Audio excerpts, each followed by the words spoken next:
We imagine the Roman gladiator as a lean warrior, with muscles defined as if they were carved out of marble. But the Romans who watched these men bleed called them by a different name, hordearii, the barley eaters. Hordearium is the Latin word for barley. It was the grain fed to animals and the poor.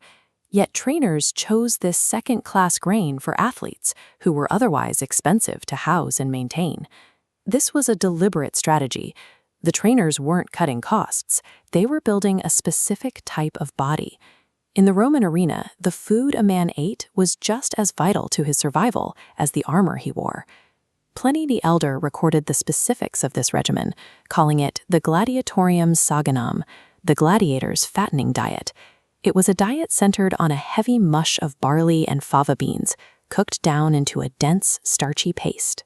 To see if this diet actually worked, I'm going to recreate this exact porridge and a medicinal ash-based tonic to understand the reality of the arena.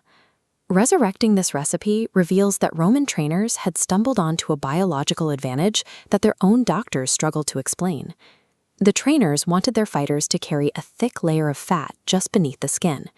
The tens of thousands of people in these stands came for drama and blood. When a blade slices through that fat, the wound bleeds spectacularly, looking like a mortal blow. But the fat acts as a cushion, protecting the nerves and blood vessels underneath.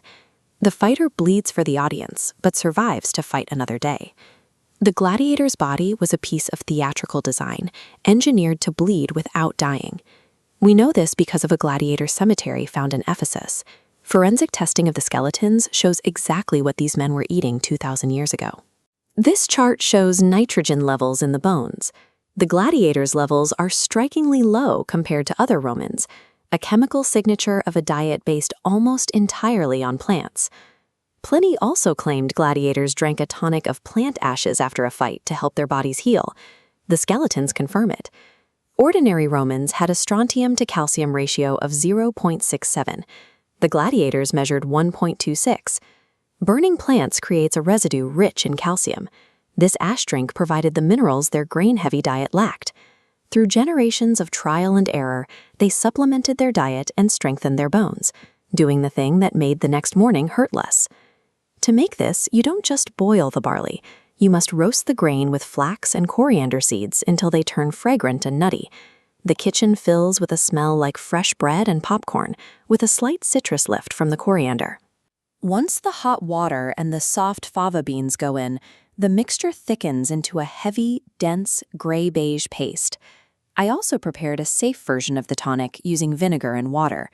Real wood ash is caustic and dangerous to drink, but this replica captures the sharp, medicinal bite the Romans expected. The process transforms fragrant toasted seeds into a bleak, dense fuel. The porridge is plain and sits in the stomach like ballast. It is slow-burning fuel designed to keep a man moving through hours of exertion. The tonic provides a sour mineral shock. It wasn't a beverage for pleasure. It was a harsh medicine swallowed after a day of injury. The physician Galen complained that this diet made men flabby. But while Galen wanted lean warriors, the trainers successfully optimized for fighters who could survive the theater of the arena. On the night before a match, the porridge was replaced by the cena libra, a public feast of roasted meats and wine. While spectators watched them like racehorses, some men ate everything they could, while others were too overwhelmed to touch the food. These men were elite athletes, yet their daily fuel was the same staple grain that fed the laborers and legions who built Rome. The empire was sustained by this humble porridge. The barley men were survivors who found a practical way to use the simplest food in the empire to supplement their bodies. Their story was hidden for 2,000 years, recorded only in the chemistry of their bones.